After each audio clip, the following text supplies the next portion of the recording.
adentro. No sé si podrá entrar porque también tenía problemas de conexión porque estaba en las montañas. Pero bueno, siguen las protestas dentro de Cuba. Siguen pidiendo luz, agua, comida, salud pública, pero también están ya pidiendo intervención y están pidiendo también anexión. O sea, esto quiere decir que hay un desespero total dentro de la población cubana, que pase lo que pase, pero le quiten la bota del cuello, la bota tiránica del cuello al pueblo cubano. Agustín López, adelante, mi hermano. Sí, Carlos, es indiscutible que ya se está optando por cualquier forma. Yo sigo apostando a lo que está dentro de Cuba, a organizar esas fuerzas sociales que necesitamos para ponerle condiciones a poder o expulsar el poder de ahí dentro. Hay muchos que no aceptan mi análisis.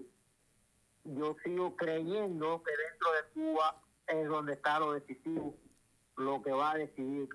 Porque a todas estas, según veo el desenvolvimiento político de la administración Donald Trump y Marco Rubio y los demás, no veo una solución de invasión dentro de Cuba. Hay muchos que se preocupan por qué va a suceder mañana, o si tenemos o no tenemos un gobierno de transición. Bueno, yo digo que qué importa, que todo, según se van desenvolviendo los acontecimientos, van surgiendo nuevas ideas, van surgiendo nuevos líderes, va surgiendo una forma de gobernar. Lo que importa, lo más importante es quitarnos de encima la dictadura que continúa reprimiendo, continúa provocando a los Estados Unidos, continúa llevando a la nación a la ruina, y eso es lo más importante. De cualquier forma, es verdad, ya estamos cansados todos de tanta opresión, y ya estamos que aceptamos cualquier forma, ya sea violenta, ya sea pacífica, ya sea eso. Yo sigo apostando por la lucha pacífica. Ayer yo conversaba con un colega que ha participado abogado que ha participado en muchos de los gobiernos que se han desenvuelto en México, gobiernos de derecha, por supuesto, que él me decía que él no creía que una lucha pacífica o el desenvolvimiento de una lucha pacífica en Cuba podría dar al traste con la dictadura. Ya pensaba, y es un individuo que no es violento, Sí, pero ya pensaba. Sí, pero hay una cosa, Agustín, y quiero interrumpirte un minuto y quiero que Diosmé también opine sobre esto que yo voy a decir. La gente está pidiendo intervención, pero no es menos cierto que hay un despliegue naval en el Caribe cerca, muy cerca de Cuba, Diosmé. ¿Hay intervención o no hay intervención? ¿Qué es lo que tú crees, en tu opinión, que va a pasar con respecto a que la gente ya está pidiendo intervención y que hay un despliegue naval en el Caribe, en las costas básicamente de Cuba? Porque Agustín me está diciendo de que posiblemente él ve una tibieza muy grande con respecto a la administración Trump, pero si hay una amenaza real o no hay una amenaza real contra la tiranía. Adelante, Diosmel. Bueno, buenas tardes a todos, pero fíjate, la palabra intervención es una palabra muy amplia, muy genérica. Los americanos le llaman intervención cuando hay, como le dicen, botas sobre el terreno, o sea, militares desplegados. En Venezuela se dice que no hubo intervención, que hubo una extracción. Entonces, todos estos términos modernos hay que irlo midiendo. Sí, pero vamos a hacer un paréntesis ahí, Dios mío. Seguimos debatiendo. Agustín puede entrar cuando tú quieras. Pero vamos a hacer un paréntesis. Hubo una extracción, pero no es menos cierto que hubo unos cuantos muertos de los que estaban alrededor de Maduro. Pero no es menos cierto tampoco que los Estados Unidos de América son los que están mandando dentro de Venezuela ahora mismo. ¿Hay intervención o no hay intervención? Adelante. Bueno, no sé si es con Agustín o conmigo. No, sé, No, con los si dos, con conmigo cualquiera de los dos que quiera. No, si es conmigo te digo, yo te digo los términos filosóficos que se están usando. Inclusive que lo está utilizando la administración Trump, porque para una intervención, desde el punto de vista de la ley americana, necesita un permiso para una extracción, ¿no? Entonces, Estados Unidos sí juega con los términos. Lo que nosotros podamos pensar o no es lo que determina. Lo que determina es cómo lo piensan las instituciones norteamericanas y cómo lo ejecutan, inclusive. Y me preocupa que la situación, porque no hay una definición clara de cuál es lo que conviene hacer en Cuba, si lo que conviene es una extracción, si lo que conviene es poner botas en el terreno, si lo que conviene es utilizar una guerra moderna electrónica y paralizar el país electrónicamente. Hay muchas opciones en estos momentos que, como no tenemos la información, pues realmente no podemos llegar a una conclusión.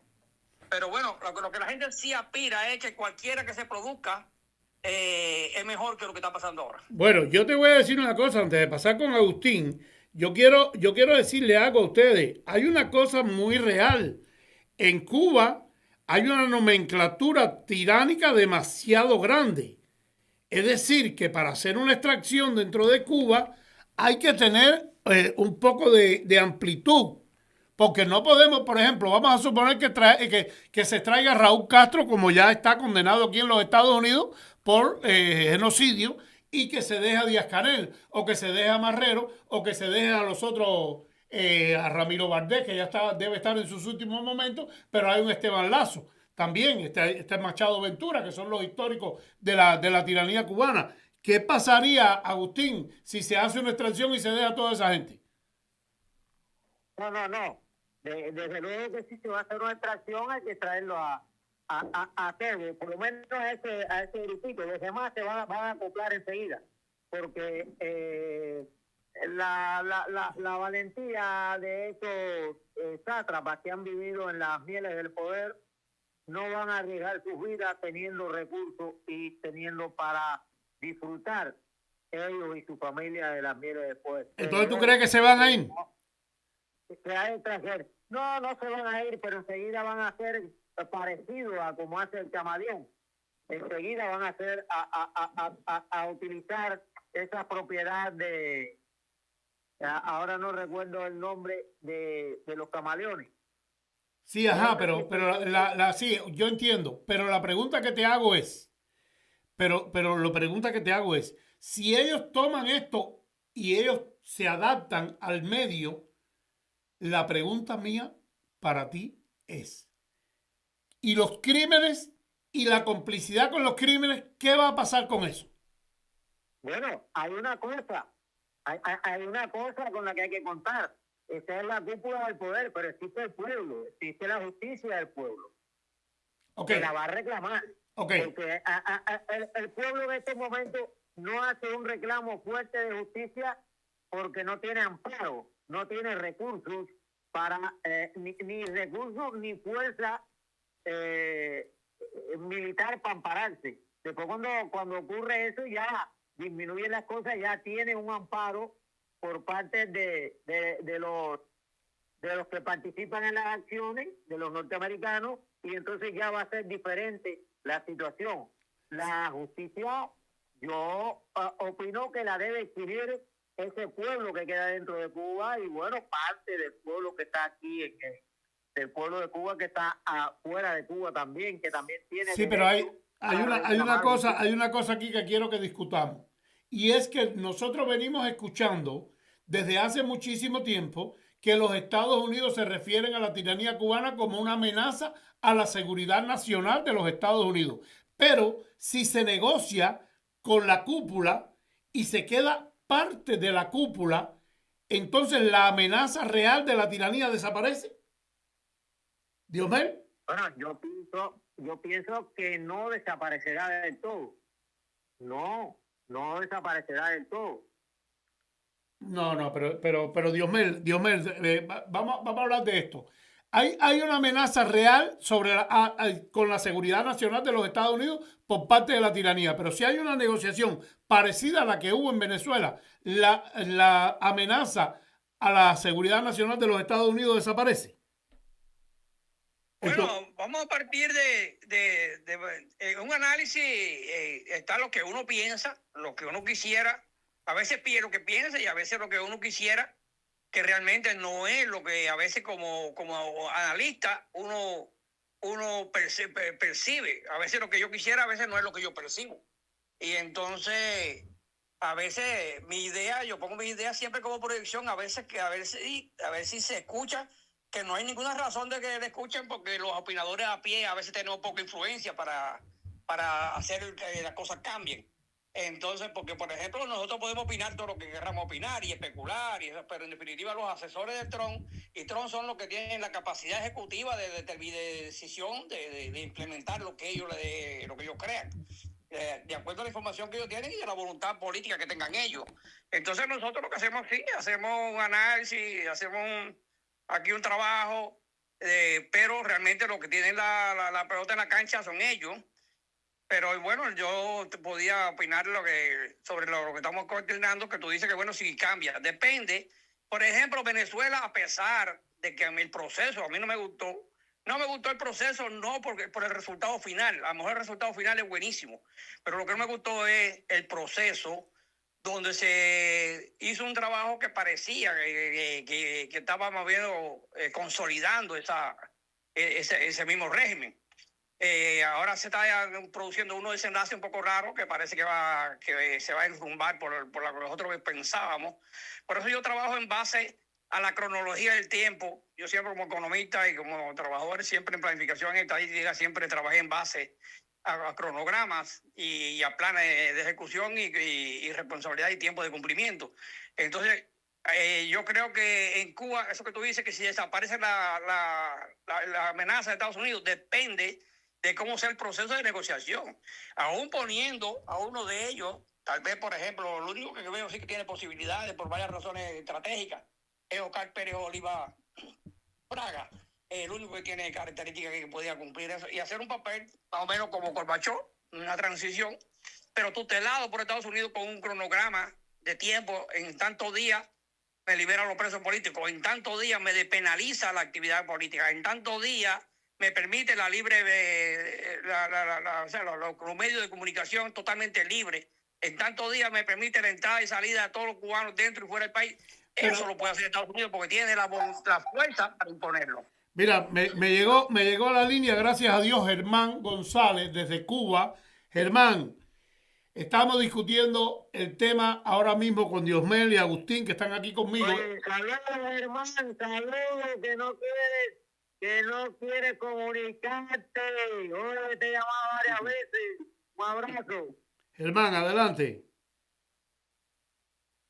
A ver si entra Germán. Germán, mira. Un abrazo a todos. Y Carlos, hazme el favor, repite, que no me pude. Estamos discutiendo, Germán, de que la narrativa de la administración Trump y los diferentes gobiernos americanos, excepto algunos, han sido que la tiranía cubana es una amenaza para la seguridad nacional de los Estados Unidos. Pero si hay una negociación estilo Venezuela, la pregunta mía es, ¿desaparece la amenaza o sigue la amenaza para la seguridad nacional? Adelante, Germán. Germán se me está quedando. Entró Juan Alberto de la Nuez. Adelante, Germán. Yo pienso lo siguiente. Si en Venezuela los aparatos de seguridad siguen siendo los mismos, si el actual ministro de Defensa es el que estaba al frente de la contrainteligencia de las Fuerzas Armadas Bolivarianas y todo el aparato diplomático, que diplomático es entre comillas, tú sabes que los diplomáticos son diplomáticos y son espías, por definición, son los mismos. ¿Cómo explíqueme a alguien cómo desapareció la amenaza? Ok, pero lo que yo quiero decir y quiero darle la bienvenida a Juan Alberto de la Nuez, que está ya con nosotros aquí en la línea telefónica, gracias a Dios, desde Cuba. Juan Alberto, si hubiese una negociación, porque todos hemos escuchado durante mucho tiempo que la tiranía cubana es una amenaza real para la seguridad nacional de los Estados Unidos. Si se hace una negociación estilo Venezuela, ¿desaparece la amenaza o sigue la amenaza? Saludos, Carlos, y saludos a todos los participantes del programa y a los oyentes. La amenaza continuará. La amenaza va a continuar porque la génesis de este régimen es el terror ciudadano, es el odio al cubano y es el odio a la democracia. Yo creo que el pueblo de Cuba, la oposición, el exilio, no puede permitir ni aceptar de que haya una transición pactada con el régimen. Los cambios tienen que ser estructurales, lo económico, lo político y lo social.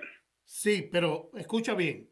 Eso es con respecto a nuestro exilio, con respecto al pueblo de Cuba. Pero si los Estados Unidos hacen una negociación con la tiranía cubana estilo Venezuela, entonces ¿dónde queda la narrativa de que la tiranía era una amenaza para la seguridad nacional de los Estados Unidos si ellos se van a quedar en la cúpula gobernante? Eso es lo que digo. Siempre será una amenaza, Carlos. Siempre será una amenaza porque eso es genético, lo tienen en los genes. Es inadmisible de que los Estados Unidos puedan creer y pensar de que Cuba dejará de ser una amenaza si ellos hacen una transición pactada con el régimen. El régimen va a seguir con la exportación de revoluciones violentas a América Latina, va a seguir apoyando a la izquierda terrorista, el régimen va a seguir controlando nuestras costas para el tráfico de droga, para el tráfico humano, para chantajear y boicotear a los Estados Unidos a través de una migración prolongada y ilegal. Quiere decir que no veo lógica de que Trump, Marco Rubio y el Congreso y el Senado de los Estados Unidos pueda creer de que el régimen dejará de ser una amenaza. E incluso a veces he llegado a pensar en estos días que puede ser, si esas conversaciones siguen, que saquen a Cuba de la lista de patrocinadores del terrorismo. Y eso es irracional, no lo entiendo. Bueno, ahí hay tela por donde contar. Pero fíjate, vamos al punto de que no solamente es una amenaza para la seguridad nacional, siendo el régimen como es. Vamos a suponer que el régimen sea exclusivo y que nada más pase. Pero solamente con las conexiones que tiene el régimen de Cuba, perdónenme, el régimen de Cuba con la cantidad de enemigos que tiene los Estados Unidos, y estamos claros y seguros de que el régimen de Cuba tiene conexiones con todos los enemigos de los Estados Unidos. Eso es una cosa real, en mi opinión. Fíjate, pero vamos a contar con lo que hay aquí dentro de Estados Unidos. En el día que se enjuició a Raúl Castro, esto es una noticia que se dio aquí, no sé si ustedes la saben, a los 9 minutos se activaron 145 empresas ONG para de una manera u otra defender y cubrir a Raúl Castro. Germán González, esto ¿cómo tú lo asimilas? Germán.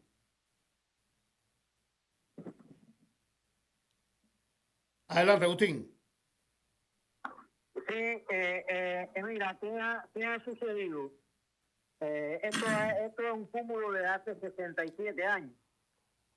La izquierda chilena, vamos a decirlo así, y también ayudado por la izquierda internacional, ha preparado aquí dentro de Estados Unidos una resistencia. Yo decía en un trabajo que dice que cuántos enemigos tenía la oposición cubana, se titulaba el trabajo este. Yo comencé a enumerar primero la dictadura, la fuerza represiva, después la Unión Europea, las Naciones Unidas, que están bastante influenciadas por el izquierdismo y sobre todo tiene tentáculos ahí la dictadura de Cuba y otros países más. Pero el principal enemigo, actuando como amigo públicamente, ha obstaculizado la libertad de Cuba, ha sido los Estados Unidos por varias razones. Y ahora lo vemos que no estaba yo muy equivocado. Vemos que ahora han surgido no solo esas organizaciones, sino otras más que no han sido descubiertas y se han ido descubriendo poco a poco, que nutren de una forma o de otra la el régimen castrocomunista, la dictadura. Y ahí, bueno, ahí se ha ido descubriendo y con esta noticia de que hay de todas estas corporaciones, empresas, y todas no quedan ahí solamente en la protesta, sino en el nutrimiento que producen para dentro del régimen castrocomunista. Entonces, ¿contra quiénes luchamos la oposición? ¿Solamente con la dictadura? No. Si hubiese sido solamente contra la dictadura, ya lo hubiésemos vencido. Bueno. Pero luchamos contra todos estos poderes extras que no se descubren hasta cierto momento, pero que están ahí.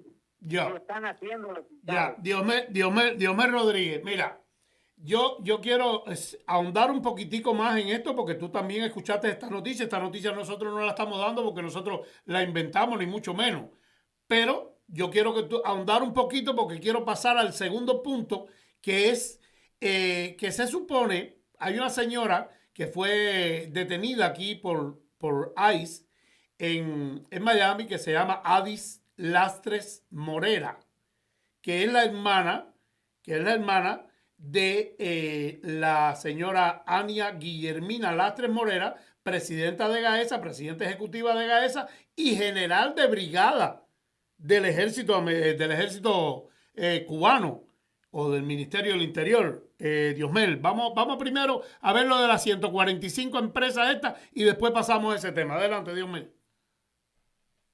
No, sí, lo que dicen Agustín es verdad. Y ahí, cuando uno mira la historia, ayer hacía un cuento en un programa, cuando yo salí del país, que vi que la seguridad del Estado tomó el control de mi salida, llegué a la oficina de refugiados, me atendieron como rey y me pusieron un plazo que tenía una semana para salir del país. Después yo protesté y me dieron 15 días para salir del país en la oficina de refugiados. Y ahora veo que Manuel Rocha era el segundo jefe de la oficina de intereses cuando me metieron ese pie para que me fuera del país. Así que figúrate cómo ha sido penetrado el sistema americano aquí, que hasta Anabel Monte ocupó un cargo casi primerísimo en la seguridad. No sabemos todavía cuántos Manuel Rocha quedan, ni cuánta Monte quedan por ahí todavía. Juan Alberto de la Nuez, porque mira, hay una cosa interesante aquí con la detención de esta señora. Y todo el mundo salió a decir, incluso un abogado inminente de aquí, de Miami, Willie Allen, que es una persona a quien yo respeto muchísimo, y dijo algo real. Esta persona no puede ser deportada ni se le puede quitar la residencia solamente por ser la hermana de la presidenta de GAESA, y eso es real. Pero hay algo aquí. La señora está acusada ahora mismo por administrar bienes inmobiliarios y colaboración con GAESA. Carlos, quiero hacer un paréntesis ahí, mi hermano, que no tenía previsto participar en el programa, no lo tenía planificado y tengo que salir un momento. No te preocupes, adelante. Si puedes entrar otra vez, entra. Juan Alberto, adelante. Carlos, yo te voy a decir algo. Por ser familia, yo creo que no debe ser deportada. Los hijos no tienen responsabilidad de cómo actúan y piensan los padres. Esto no es culpa de los hijos. Esto es una realidad, ¿no? Ahora, lo extraño y lo curioso es que el FBI debiera averiguar de dónde sacó ella la fortuna para tener ese negocio. Porque cuando miramos la MIPYME en Cuba, si yo mañana, o yo directamente no lo voy a decirte porque sé que sería imposible, ¿no? No lo van a permitir. Si un cubano de a pie normal crea una MIPYME, tiene que justificar el dinero. En Cuba se sabe. Quiere decir que el régimen de Cuba, no en Estados Unidos, sino lo tiene también en América Latina, en Europa, tienen empresas lavándole dinero al régimen, con personas y familiares comprometidos. Hay testaferros. Ellos están viviendo de esto, porque este sistema económicamente es un fracaso total. Y los pocos recursos que le están entrando es a través de esas empresas fantasmas alrededor del mundo. Creo que ella debe ser investigada debe saberse dónde sacó el dinero para la empresa que ella está administrando o en la que está en su directiva. Y si es un dinero limpio de un esposo americano, entonces habría que callarse la boca, honestamente, ¿no? Pero lo dudo, sé que ese recurso viene de Gaisa. No, definitivamente eso es lo que está arrojando ciertas investigaciones que se están haciendo. No lo estamos diciendo nosotros aquí en Noticias de Cuba, pero simplemente sabemos por dónde le entra el agua al coco aquí.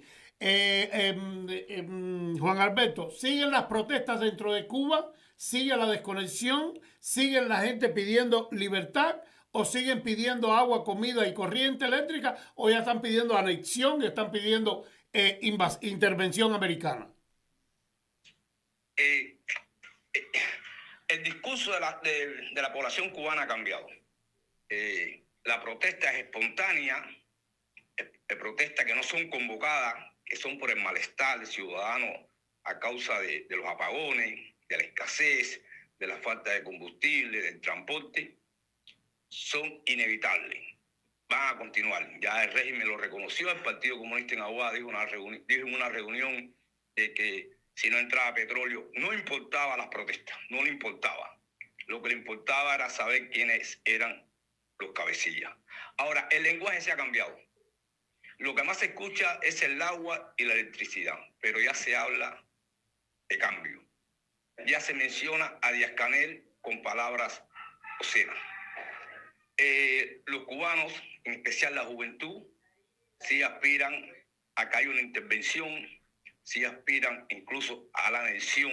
Yo estoy en contra de la anexión así totalmente, rotundamente, aunque sí creo que es necesario un protectorado de los Estados Unidos por geopolítica y porque Cuba no necesita un ejército, ¿no? Pero sí, el lenguaje de los cubanos sí ha cambiado. La única opción que ve la juventud es una intervención, una anexión o emigrar. Mira, nosotros sabemos que hay 67 años de corrupción en Cuba y muchas cosas pueden pasar en 67 años, señores. 67 años, una vida de niñez, adolescencia, adultez y vejez. Vamos a estar claros de eso.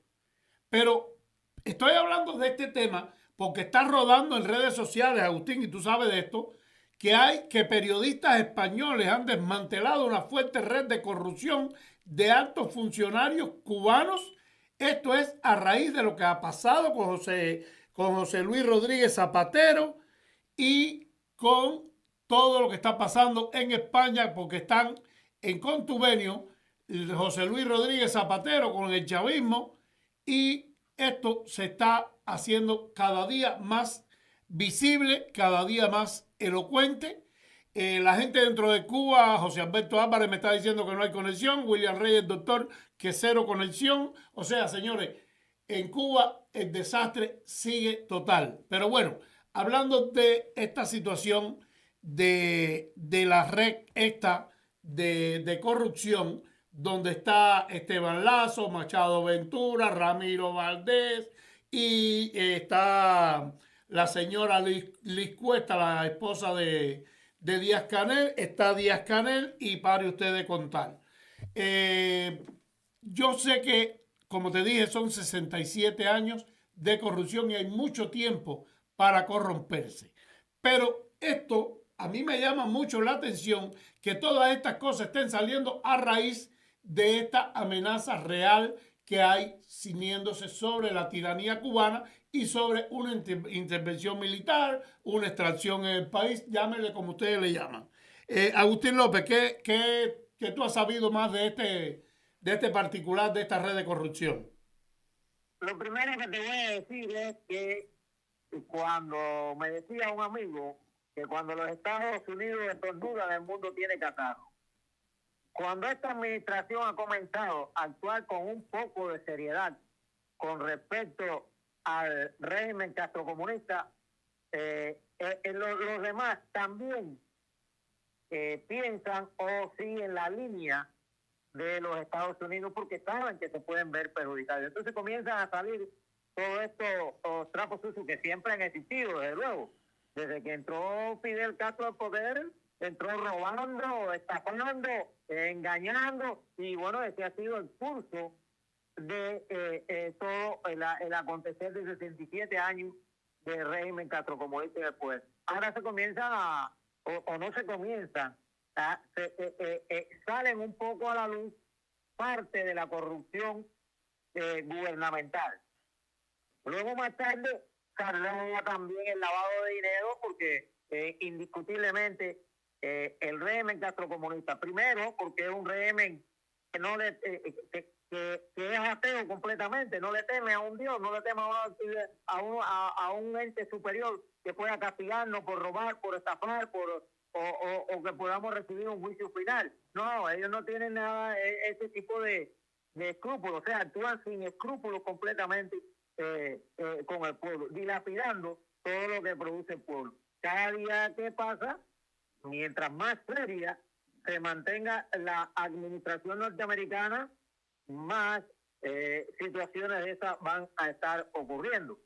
Que era otra cosa, que es otra de las cosas contra quien lucha la oposición. La oposición de Cuba es la que más, la que más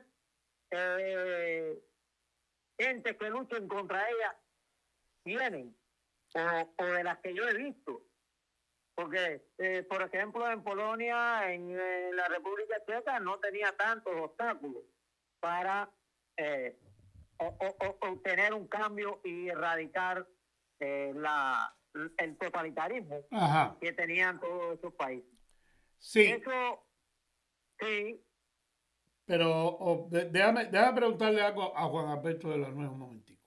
Juan Alberto, en Cuba, dentro de Cuba, se habla de la corrupción de estos dirigentes de la tiranía cubana, o dentro de Cuba esto es un tabú, o la gente sabe que esto existe, porque nosotros sabemos que existe, pero que venga ya de España, que sabemos que son cómplices naturales de la tiranía cubana, que venga de España, donde periodistas españoles han desmantelado o han puesto en descubierto esta red de corrupción, donde señalan por nombres y apellidos, porque siempre se ha hablado, bueno, los tiranos tienen corrupción, las inversiones, pero también se ha sabido en estos últimos días que los Castro tienen propiedades, pero en grandes cantidades dentro de España. ¿Esto se habla dentro del pueblo o solamente se habla en la oposición, Juan Alberto?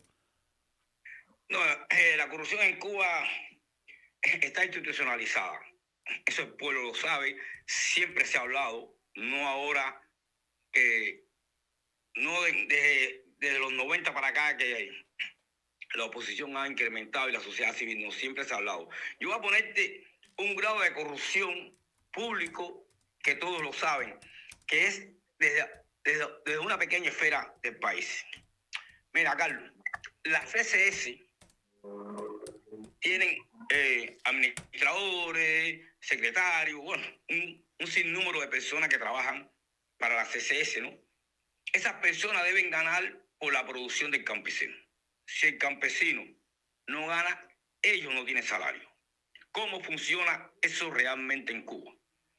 Le estoy hablando de más de 10 CCS aquí en el municipio de Aguada. Para mí y para los que no son cubanos, ¿qué cosas son las CCS, hermano? A la CCS es cooperativa de crédito y servicio. Es crédito porque se supone que hay que darle un crédito al campesino para la producción y le dan el servicio, y el campesino tiene que entregarle una parte de la cosecha como debe ser para pagar y financiar el combustible, los insumos y todas esas cosas, ¿no?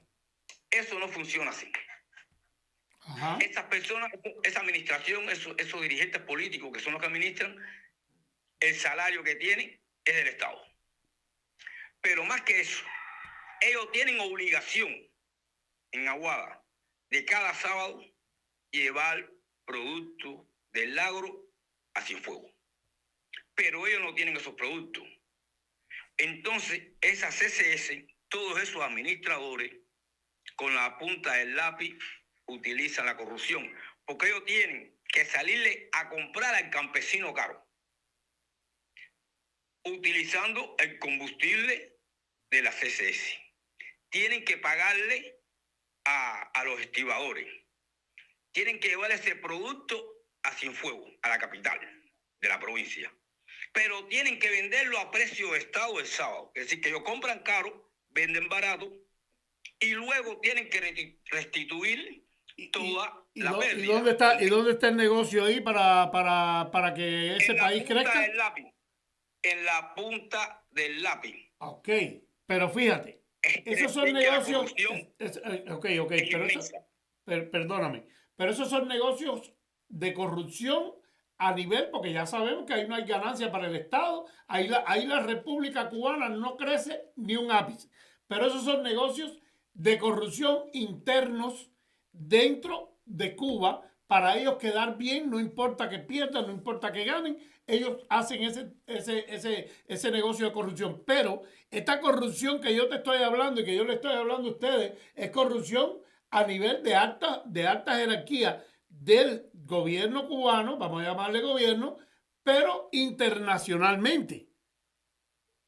O sea, esto implica a esta gente con eso. Adelante. Lo que quería explicarte era que la corrupción no está ahí arriba, es que viene desde abajo. Se sabe que todas las empresas hoteleras en Cuba tienen un protectorado de una persona del régimen. Todo el mundo lo sabe. Se sabe de que en Matanza, en Hawái Grande, hay MIPYME donde el famoso Cangrejo, que es muy famoso porque ahora está en las conversaciones, dicen que los Estados Unidos viene a visitar a sus amigos e irse de casa acá a la Ciénaga de Zapata. Y todo el mundo comenta que las MIPYME son de él. Y se dice que son de él porque son amigos. Se sabe que el señor... ¿cómo?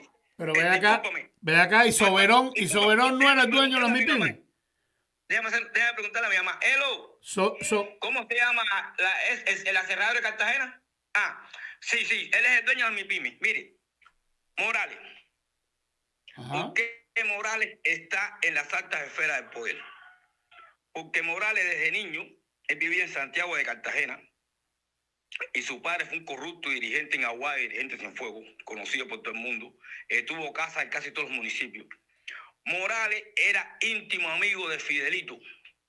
Cazaban en esa zona entre Santiago, Cartagena, Santa Clara y Matanza. En todos esos bosques que hay ahí, eran cazadores. Él llegó al poder por la corrupción del propio Fidelito en la central nuclear.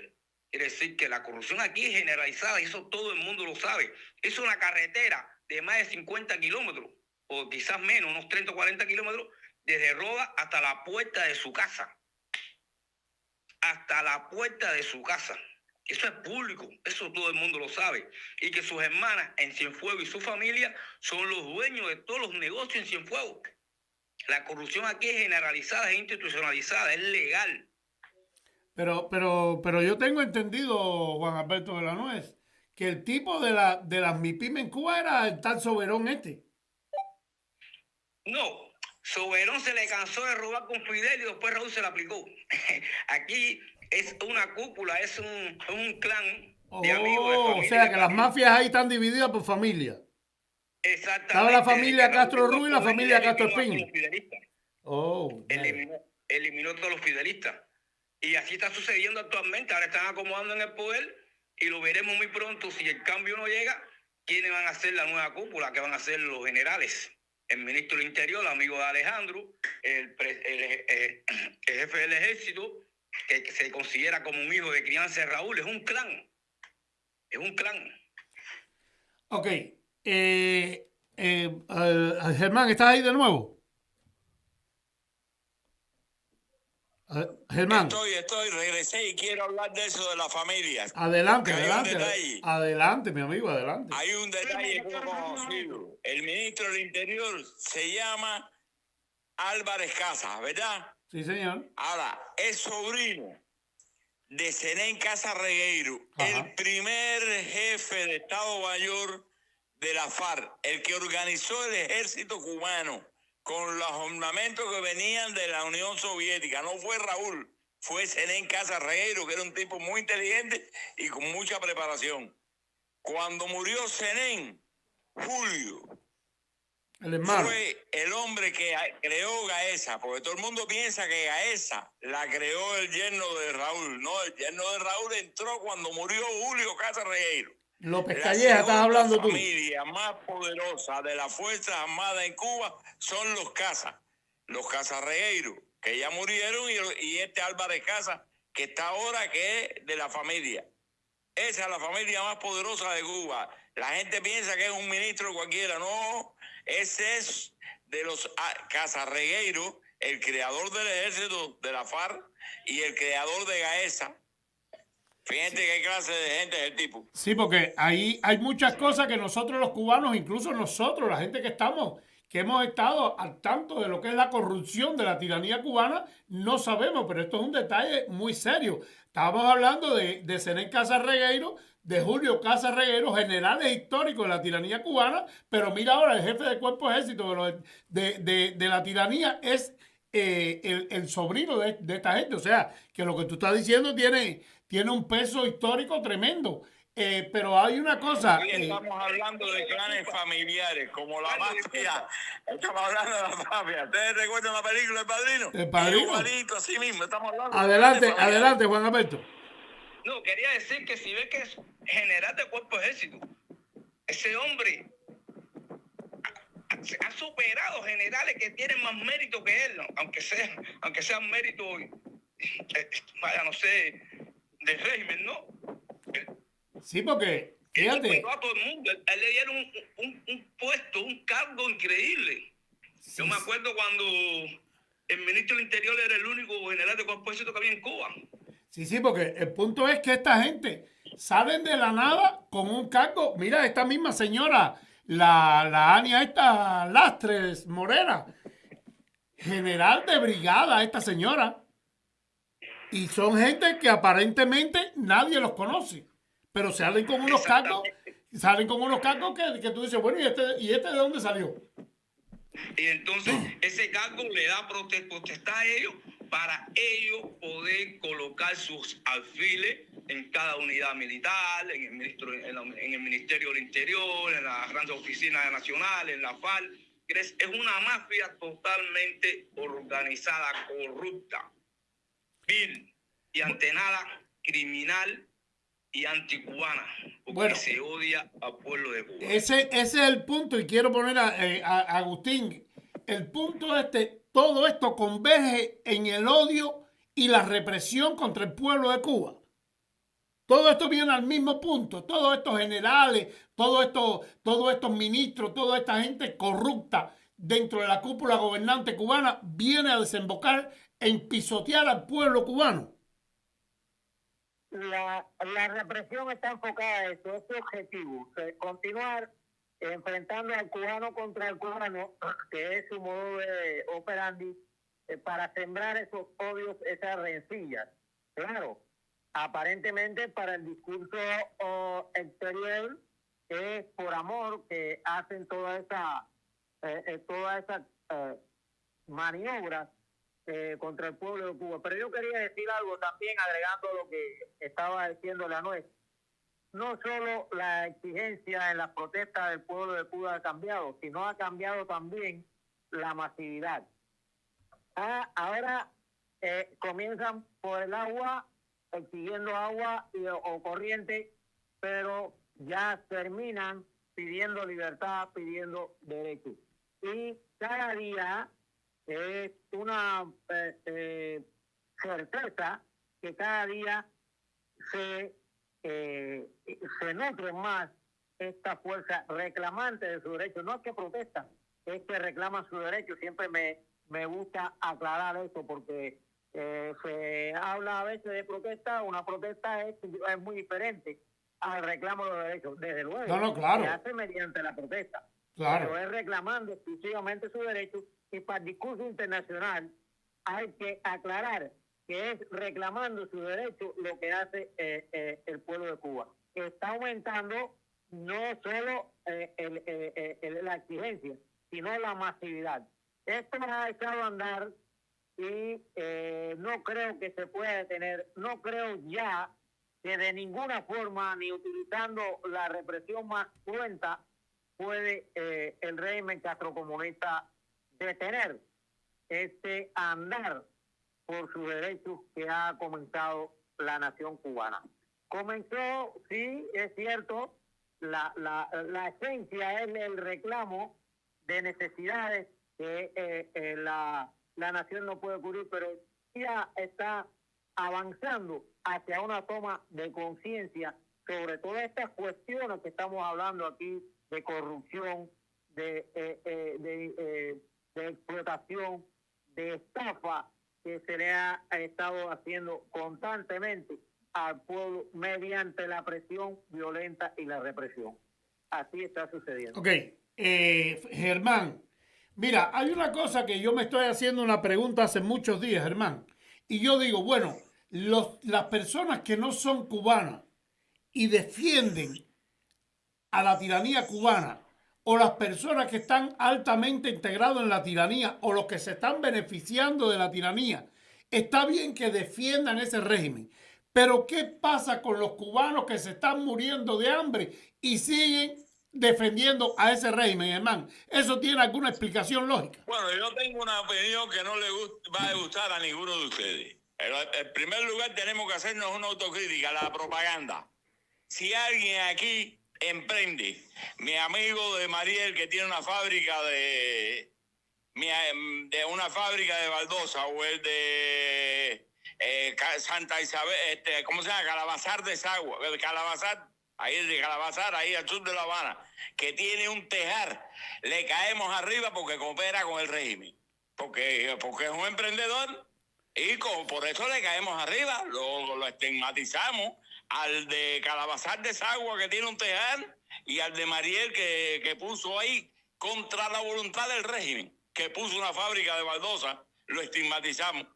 También hablamos mucho de la devolución de bienes, el cubano que lleva 3 generaciones viviendo en una casa y lo tenemos amenazado que le vamos a quitar la casa y lleva 3 generaciones ahí. Eso hay que buscarle otra solución. No. Al emprendedor, al que vive aquí, al que tiene un familiar. Todos los días cuando abrimos las redes, cuando abrimos Facebook o Instagram, vemos amenazas que le vamos a arrancar los dientes y el badajo, como dijo Silvio Rodríguez, a la gente. Y entonces todo el mundo aquí cualquiera tiene un hermano policía o un hijo oficial porque estuvieron los camilitos. No. Entonces, yo estoy... No, Germán. La amenaza contra los emprendedores. No, Germán. La amenaza contra los familiares, la amenaza de devolución, la propaganda que hemos hecho es pésima, es contraproducente. El cubano de a pie, ignorante, que no sabe mucho de política, porque además nació y se crió oyendo que seremos como Che. Ese lo tenemos amenazado porque es emprendedor, es malo. Porque vive en una casa que le quitaron a alguien hace no sé cuántos años, también es malo. Cuando tiene un hermano policía, eso los vamos a arrastrar por la calle, arrancarle los dientes y el badajo. Y entonces hay que ofrecerle a la gente, hay que decirle a la gente que sí, que todo el mundo podrá ser emprendedor, que todo el mundo podrá emprender, que podemos, hay que ofrecerle a la gente y no amenazarlo. No pasamos pero Germán, Juan Alberto. En este siglo XXI, Juan en el Alberto. hemisferio occidental, yo creo que en este siglo XXI, en el hemisferio occidental, quien piensa así es porque una persona que no tiene ningún tipo de capacidad mental, no tiene ningún tipo de razonamiento. Todo el mundo sabemos que eso no va a pasar. Eso lo dicen algunos influencers porque lo hacen para beneficiar a sus seguidores. Pero un comunicador social real, una persona seria, responsable, un opositor, un político, no habla esas sandeces. Yo lo digo así. Eso es correcto. Sí tiene que haber justicia. Sí tiene que haber esclarecimiento de la verdad. Sí tiene que haber de los expedientes de la inteligencia, la contrainteligencia y el DTI. Y sí, todos los bienes que fueron robados de esos corruptos de las grandes esferas, todo ese dinero que ellos sí se han robado, sí tiene que ser confiscado y llevado a las arcas públicas para la reparación del país. Pero quien compró una casa con su salario de un cubano que se haya ido cuando le quitaban la casa, lamentablemente la perdió. Eso, yo entiendo eso, pero Juan Alberto. Su tierra y se le fue quitada, habrá una una reestructura, se le va a reponer, ¿no? Pero no se va a reponer, por ejemplo, donde se hizo un asentamiento. No se puede.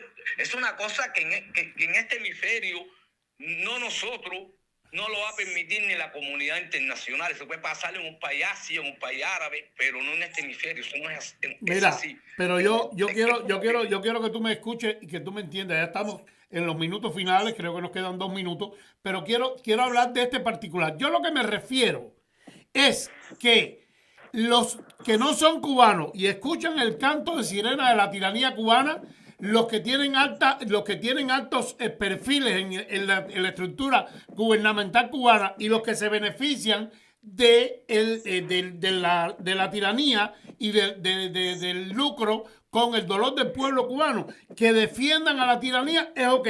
Pero yo lo que quiero es que alguien me diga a mí, esos cubanos de a pie que se están comiendo 2 cables, no 1, 2, ¿por qué siguen defendiendo la tiranía cubana? En 30 segundos, Juan Porque Alberto. están amenazados, porque no tienen esperanza, porque te repito, y lo vuelvo a repetir, porque el emprendedor que tiene una fabriquita de algo está amenazado. Todos los días dicen que es un colaborador del régimen. Porque el otro que y por eso tiene que defenderlo. Y por eso tiene que defenderlo. También. No, Porque no sé. en vez de ofrecer esperanza, ofrecemos amenaza. Ok. Pero yo lo que pregunto es, ¿por eso tiene que defender al régimen públicamente? No, por eso lo que sencillamente aguanta, ni defiende ni deja de defender. No, yo estoy refiriéndome a los que defienden el régimen, que salen todos los días por ahí defendiendo el régimen. No, ¿saben cuánto, Carlos? Los que ¿Saben sean. cuánto? Cuba tiene 8 millones de gente. Los ¿Tú que me vas a sean. decir porque esta gente reúne 50 o 60 mil de todo el pueblo de Cuba? No es todo el Por favor. pueblo, pero son 50 o 60 mil. Carlos, yo hablo con la mayoría de los ciudadanos. Yo soy un cubano de a pie, yo soy de la calle, a mí me van a matar en las calles. 50, 60 mil en 8 millones no es por ciento, no es nada, Carlos. Espera, Germán. En Venezuela votaron en proporción de 8 a 1 por María Corina y por el mundo. Y todavía hay chavistas. Okay. Siempre los habrá, todavía Okay. hay nazis, todavía hay comunistas en Rusia. Ya. Siempre hay minorías. Ya Pero son terminamos minorías. el programa, Germán. Ya terminamos el programa, Juan Alberto, dime. Yo salgo todos los días a la calle, yo tengo contacto directo permanente con la ciudadanía. De cada 100 cubanos, quizás 3 defiendan al régimen, pero de esos 3 hay 2 que dicen que son fidelistas porque tienen el culto a la personalidad. Los cubanos defienden al régimen, te voy a decir por qué. Primero, porque están envilecidos, tienen ese daño antropológico. Señores. Segundo, por la doble moral. Tercero, por beneficio. Todo lo que tienen negocio, todos los mipimeros son una doble moral. Señores, he terminado el programa, Juan Alberto. Juan, esto terminó caliente, Tiene negocio en Cuba, desde un punto de vista u otro, colabora con el DTI o con el gobierno, porque este sistema funciona así. Si usted Señores. vende ron y no chivatea, lo votan. Señores, Noticias de Cuba llegó a ustedes por cortesía de 1-888-924-6783. Lamentablemente, llegamos al final del programa con una polémica que mañana la vamos a continuar porque de verdad tengo interés en saber por qué hay tantos cubanos de a pie que se están muriendo de hambre que defienden la tiranía cubana y por qué hay tantos cubanos en el exilio cubano que tuvieron supuestamente que salir, que vinieron aquí pidiendo ley de ajuste cubano, que vinieron pidiendo protección del gobierno americano porque no podían vivir en la isla y hoy defienden el régimen cubano. Si Dios quiere, hasta mañana a las 12 del día. Hoy conté con Germán González y con Juan Alberto de la Nuez, Aurelio González y Diosmel Rodríguez. Que Dios me los bendiga a todos. Adelante.